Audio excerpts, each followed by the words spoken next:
ये कहानी किसी लेखक की नहीं है, ये कहानी एक जंग की है। एक ऐसा इंसान जिसके हाथ में हथियार नहीं थे, लेकिन उसकी कलम पूरा सिस्टम हिला देती थी।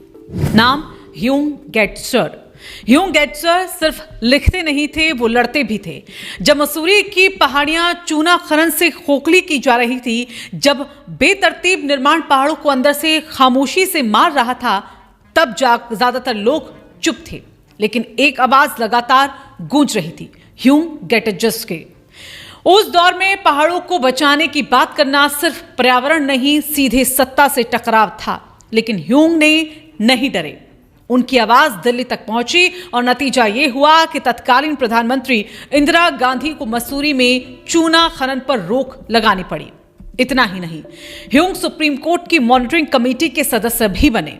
मतलब साफ है, ये लड़ाई सिर्फ शब्दों की नहीं थी, ये लड़ाई मसूरी के वजूद की थी। और यही वजह है कि आज जब ह्यूम हमारे बीच नहीं रहे, तो मसूरी सिर्फ एक लेखक को अलविदा नहीं कह रही है, बल्कि मसूरी अपने संरक्षक को याद कर रही है।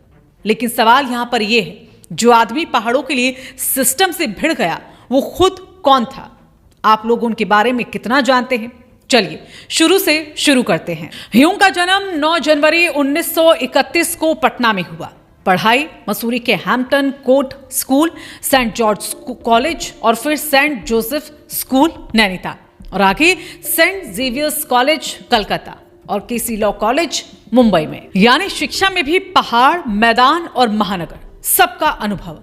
उनके पिता जेएफ गेटजर ब्रिटिश काल में 1941 से 43 के बीच मसूरी नगर पालिका के प्रशासक और चेयरमैन रहे।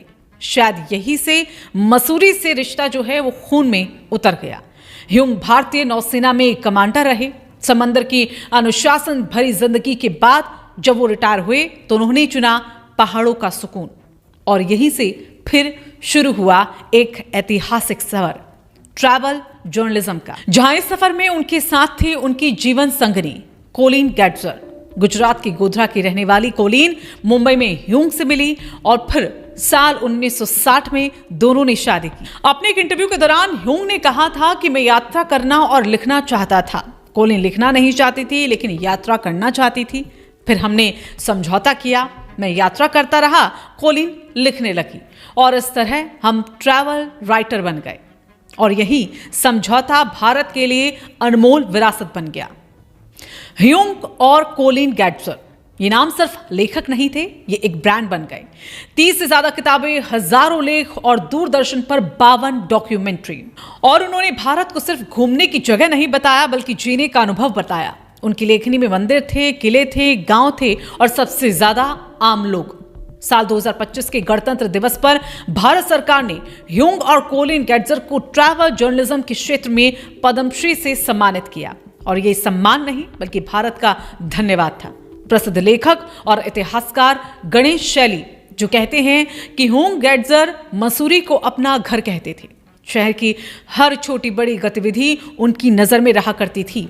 उनके जाने से मसूरी सचमुच गरीब हो गई। मसूरी में दिवाली हो या क्रिसमस, ह्यूम साहब का तोहफा जरूर आता था। मिठाइयों से उनका खास लगाव था और लोगों के सुख दुख से भी।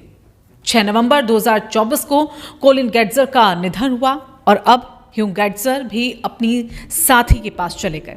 एक ऐतिहासिक जोड़ी अब सिर्फ यादों में है, लेकिन सच ये है कि उन्हें कभी दफनाया नहीं जा सकता, क्योंकि वो किताबों में हैं, पहाड़ों में हैं और मसूरी की हर हवा में हैं।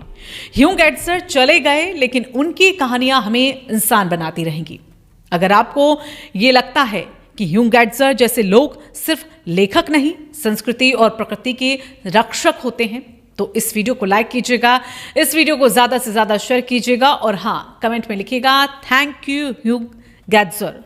और ऐसी ही दिल को छू लेने वाली, जमीन से जुड़ी हुई और इतिहास रचने वाली खबरों के लिए हमारे चैनल रायशुमारी को सब्सक्राइब करें।